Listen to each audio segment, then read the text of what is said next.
I think the Marine Administration in Hong Kong is first class. It's a very hands-on operation, runs a really good flag. It's really focused on encouraging shipping activity in Hong Kong. Ladies and gentlemen, welcome to the latest episode of the Global Economic Perspective with Raymond. I'm your host, Raymond Chan. Today, we are very honored to have Mr. John Denholm, the upcoming chairman of the ICS, which is International Chambers of Shipping. He is also the chairman of the J&J Denholm and Denholm Energy Service. He is also the past president of BIMCO and also the past president of the UK Chambers of Shipping. Thank you for being with us today, Thank you. John. It's a pleasure to be here. Thank you. Let's get started. I know you have been a very respectful and a very influential figure in the international shipping industry. Can you briefly introduce yourself and your career journey to the audience? Well, I set out in my career to train as a chartered accountant, and I joined the family business as a young chartered accountant, believing that shipping was like any other business. I quickly found it wasn't. It's much more exciting. It's about world trade, about how things move around the world. It's got all sorts of moving bits. And so while in my career running J&J Denholm, I have diversified the group into many other areas. My focus has always been on the shipping side. Mm-hmm. And I've been very lucky to be able to give a bit back to the industry by serving in voluntary roles such as BIMCO, such as the UK Chamber, and now ICS, because I believe in the shipping industry. I think it's a great business, it's a great future, but it needs help. Mm-hmm. How long have you been in the shipping industry? Rather too many years. I think probably about 50 years. Okay. For the past 50 years or so, I think there is a lot of changing in the landscape of the shipping industry. Can you share with us the challenges that you see in the shipping industry, in particular in the last maybe 1 or 2 decades? Policy, international law, and international conflicts. Well, you're right, the shipping industry has changed out of all proportions in the last 50 years. 50 years ago, geopolitical risks were not a big issue. They are now a huge issue. We've had the war in Ukraine to deal with, we've now got the war in Iran to deal with. The first 30, 40 years, we had practically nothing like that. The second great change is the rules-based system. Everything, the rules, how you ran businesses, and everything was run on international rules. These are beginning to be challenged. So the challenge to the global regulation through the IMO is a new thing. And it's potentially hugely damaging to the industry, because we're a broad-based global industry, and we need global regulation through the IMO, not national regulations. So Europe has put on an emission trading system, very damaging, because it's just a local restriction of trade. America is threatening to put on a tariff on Chinese-built ships. This just distorts international competition, and we need a level playing field with free trade and freedom of navigation. What is the toughest part of these international laws, international regulations challenge? As you mentioned, every nation or even continent, they have different maybe maritime regulations. How to merge them together and try to build something that everybody's agree? Well, it is a challenge, and that's one of ICS's role, is to represent the shipping industry at the International Maritime Organization. And the world has generally agreed that the International Maritime Organization will regulate shipping. If we didn't do that, and we had some ships driving on the left-hand side of the road and other ships driving on the right-hand side of the road to take, it would be chaos. So you have a worldwide system of collision regulations as how ships behave to avoid hitting each other. And there's a whole raft of regulation that needs constantly upgrading and constantly renewing, and covering all aspects of the shipping industry. And national governments accept that ships are governed by the IMO's rules, not their own national rules. Speaking of conflicts between nations, inevitably we have to talk about the Strait of Hormuz.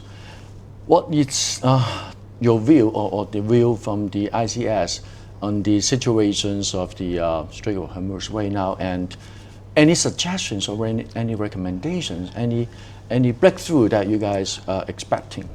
Well, the situation in the Strait of Hormuz is not good, and our first concern must be for the 20,000 seafarers who are trapped on ships in a war zone and unable to let their ships sail. And you know, this is a very stressful situation for them all, and that must be our first concern and our first priority.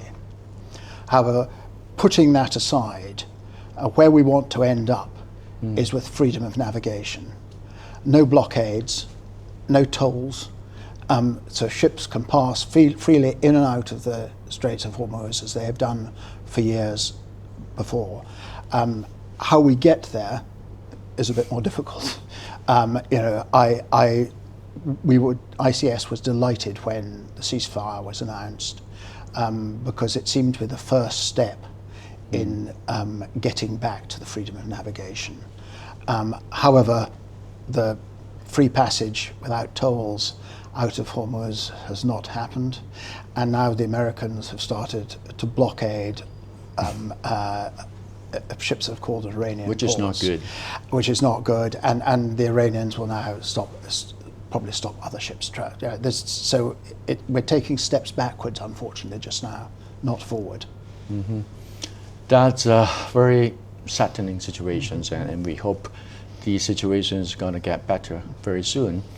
Talking about challenges, there are also, I think there's regulations imposed by the IMO on decarbonization and sustainable development. And what is the positions of ICS in leading the members in fulfilling the requirements of this? Well, decarbonisation, as you know, is a huge topic, and shipping is one of the industries that's been recognised as difficult to decarbonise. However, the industry as a whole supports the IMO target of net zero by or nearly by 2050. And that is a huge step forward to get that acceptance by the industry worldwide. IMO had developed a thing they called the Net Zero Framework, which was a framework of measures, some sticks to charge people who use the wrong fuels, and some carrots to encourage people to use the right fuels. And unfortunately, that net zero framework didn't get through the IMO because a number of states, led by the United States, managed to block it. And IMO has said, well, we'll come back to it shortly. In the meantime, a number of new ideas have been put forward. ICS is monitoring what's happening very carefully. We've put forward our ideas in the past, but this is now high international politics of finding a solution that the world's governments will accept as should apply to the shipping industry. And we desperately need it, because if we don't get that, what's going to happen is we're going to get a patchwork of local legislation. So the European Union's already brought in its own measures, and that's causing the shipping industry enormous difficulty. particularly those who aren't European-based. But the next thing will be if the IMO doesn't bring something forward, the US will bring some measures in, UK will bring some measures in, and then the ship owners will have to deal with overlapping measures, and there'll probably be an element of double charging. It's a nightmare. So we need the IMO to bring forward a regulation, a global regulation that has the support of the world. What is the progress on that? Well, as I say, they had a plan. I wouldn't say it was perfect, but it was workable. It was rejected. A number of people put forward a number of different options, and they're now going to be debated and assessed, starting in the Marine Environment Protection Committee, which is going to meet at the end of this month. So it's back to the drawing board, but at least they're back to the drawing board. So everybody is gearing together to the right directions. I hope so. Good. Looks good. Okay, let's talk about something more happier and more interesting. In the recent years, the development of AI and automations and everything, how does technology has changed the shipping industry in the past maybe 5 to 6 years with the rapid development of artificial intelligence? Does it help the shipping industry as a whole, or does it cost some of the people's job opportunities? I think AI is going to be hugely powerful, and we probably don't know exactly in any industry what its extent will be. It already allows us to analyze data much more quickly and efficiently. Absolutely. Now, data might be weather data, so that ships can be routed more efficiently to avoid storms. So it's already being used and having its impact. I think it's fair to say that in the aircraft industry, probably you don't need pilots on board, but we still have them, because we wouldn't be happy getting on an aeroplane if there wasn't a pilot. But I believe that the planes can take themselves off and land themselves. And I think you'll find the same in shipping, that while AI and automation can do most of the work, we will want the human hand there in case it fails, in case something goes wrong. So it's going to be very powerful. It'll make the workload of people on the ships much easier, but it won't replace them. You need a team on the ship in the same way as you need a team on an aircraft. When AI and automation are more completed, maybe in a few years later, what is the value of human hands in the shipping industry? Well, a lot of ships would have to run on the GPS system. We know that people can jam GPS. Exactly. And when that happens, AI won't work and automation won't work. So the human hand there is to be there for emergencies. When an oil filter gets blocked, AI will be able to tell you that, but it won't be able to unblock it or replace it. So it's going to make improve safety, improve operation, in my view, but I don't think it'll replace the people.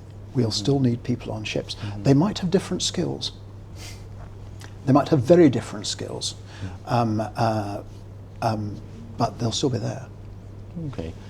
So besides, we have to get people who get use of AI and how to manage AI, and human hands also work as a contingency plan, as you mentioned, that in case the GPS has been jammed or is there any problem with the AI system. So human hands are still needed in the shipping industry.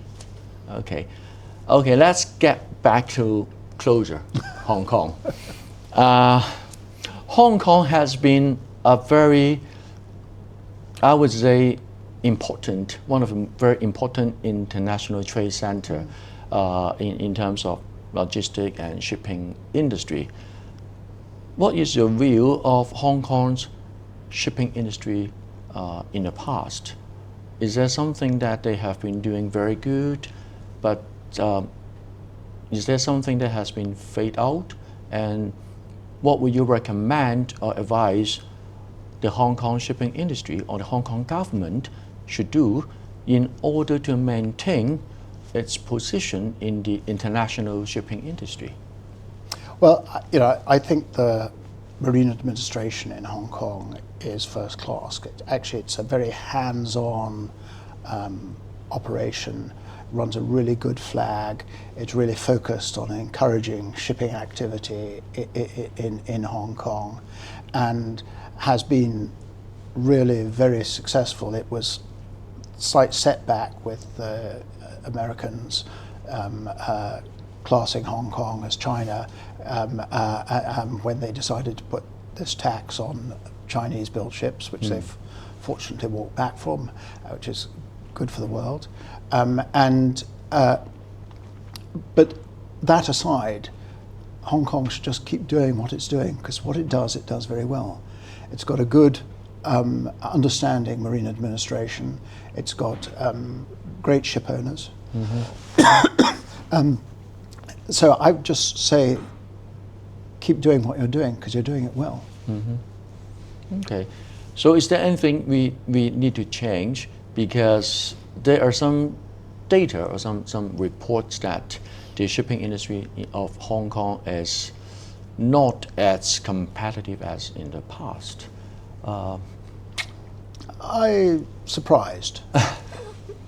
We're still doing very well. I'm surprised if the data says it's not more competitive. And I've seen some of these reports on competitiveness of shipping, and they bring in all sorts of metrics That's very nice to know.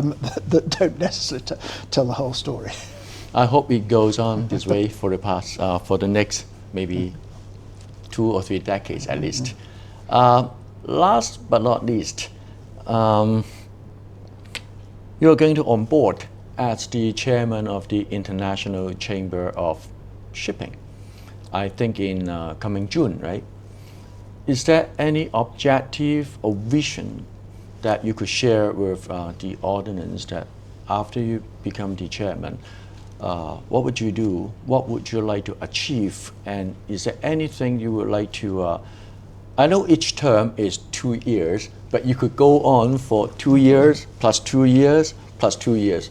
So assuming that you're going to have 3 terms of 6 years in office, what is the short or long-term plan or goals of you as the chairman of the ICS? Well, the biggest issue facing the industry today is decarbonisation.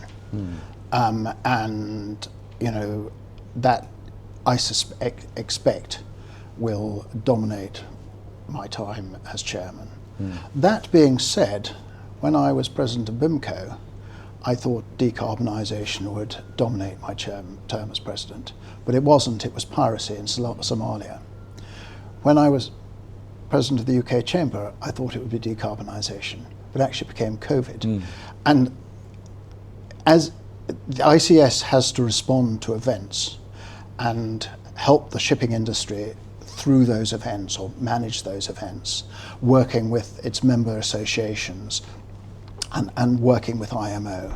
So my ambition is to see the ICS handle the events that it faces effectively and efficiently, to get a good global solution, to keep free trade, to keep freedom of navigation, to keep a level playing field. But that's my ambition. I anticipate a lot of the time will be spent on decarbonisation, but events tend to overrule these things. So it depends. So that's your goal for the moment, but depends on if there are any changes in the situations. Okay. So thank you very much for being with us today, John, and hope to see you again soon in Hong Kong. I shall certainly be back in November. Thank you. Okay. Thank you for watching the Global Economic Perspective with Raymond. I will see you in the next episode. Thank you.